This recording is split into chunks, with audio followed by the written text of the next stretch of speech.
Welcome back, everybody. My name is Mason, one of the owners of the Forge Fitness Studio and the Daily Shred. I am an exercise physiologist, and today we're going to be talking about progressive overload and how it relates to building strength and muscle in the gym. If you're not utilizing the methods in progressive overload, you are not seeing the results that you could be seeing for your effort and time you are putting in the weight room. Progressive overload is just like how it sounds, progressively overloading the muscles in order to make them grow and in order to increase our strength. If we are not progressively adding some sort of extra challenge to the muscles every single workout, we are not going to be seeing the results that we could be seeing.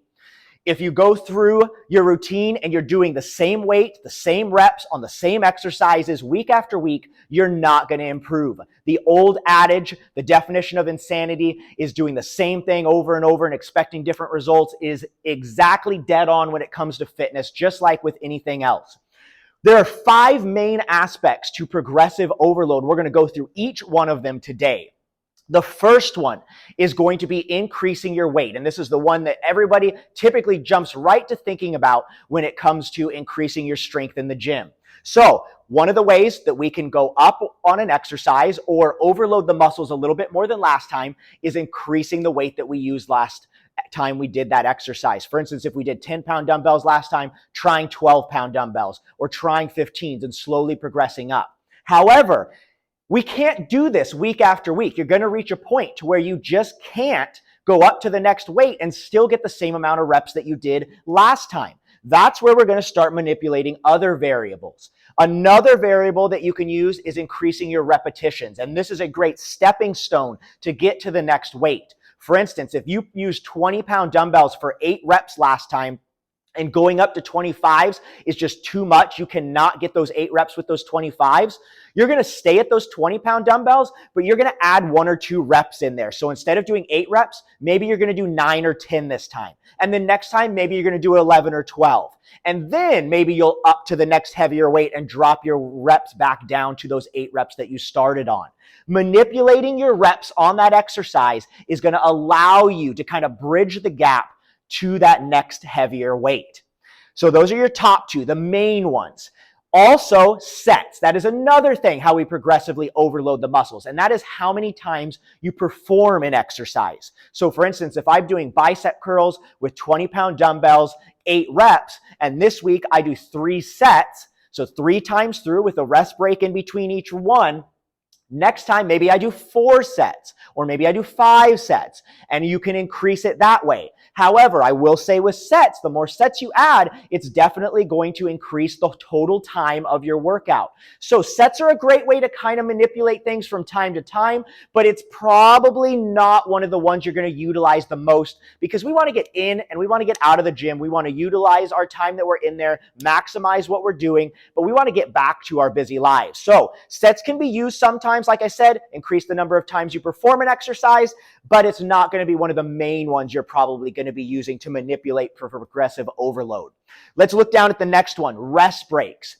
Rest breaks are really important when it comes to strength building. You're not going to want to just go from exercise to exercise, set to set really fast, unless your goal is not necessarily building strength, more maybe just muscular and cardiovascular endurance. However, if your goal is building muscle and building strength, even though the heart rate may not be as high, you may be able to feel like you're just ready to go into the next set. The muscles need time to recover. So typically, depending on, there's a lot of variables here that play into it, but typically depending on what your main goal is, you're going to want to rest somewhere between around 30, 45 seconds up to 1.5 minutes to 2 minutes. Like I said, you can stretch it out or drop it down depending on what your main goal is there. But we're going to be somewhat around in that range. What we want to do there is take that rest break to where we're not working that muscle in order for the blood to flow through it, flush out that lactic acid, and in order to be ready to perform at maximum level for our next set. We can manipulate this in order to increase the demand on the muscle though. For instance, if last time we did squats and we did 10 reps at 185, and then we took a 90-second rest and we did 3 sets there. Maybe you want to manipulate that down and this time do the same reps, the same sets, the same weight, but now we want to drop it to 60-second rest instead of 90 seconds. That's also another way that we're going to increase the demand on the muscle. So that is another variable that you can use. The last one that we can use is what's called time under tension. And what that is how long the muscles are holding those weights or controlling those weights. The demand on that muscle is being sustained for an extended period of time. And there's lots of different ways that we can do this. Actually, increasing your reps also increase your time under tension because it's going to take you longer to perform that exercise. So those kind of go hand in hand in that regard. However, you can also work on negatives. So that means slowing the negative portion, that downward portion on an exercise down, or just tempo in general. Instead of going pretty fast through an exercise, maybe we make sure we do a much slower tempo through the movements. Maybe we incorporate pauses to where we come down at the bottom of a set and we don't set the weights down. We continue holding it, but we pause for 2 to 3 seconds and then we do another rep. There's lots of different variations that we can do to increase time under tension. And if you've come to our lift classes in our studio, you'll see a lot of times we add in little variations there that are going to manipulate this variable for progressive overload. But this is another one that you can utilize in your repertoire in order to increase that progressive overload. So very quickly, going back through it, progressive overload, you should be doing this every single workout. Something on this list should be changing every time you are in the gym in order to make sure that each time you're progressing. Otherwise, you're just going in the gym and you're just maintaining. You're wasting your time unless your goal is just to kind of keep what you've got. You're not going to improve. We should be manipulating either weight, so going up to our next heavier weight than we used last time, adding a couple additional reps, adding maybe another set in there, decreasing our rest breaks, or increasing time under tension by adding in some other variable.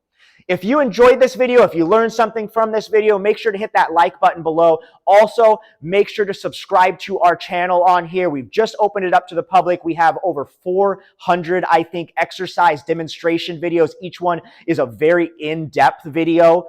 So make sure you check those out. We will also be releasing more informational content in the next coming months as well. So make sure to stay tuned for that.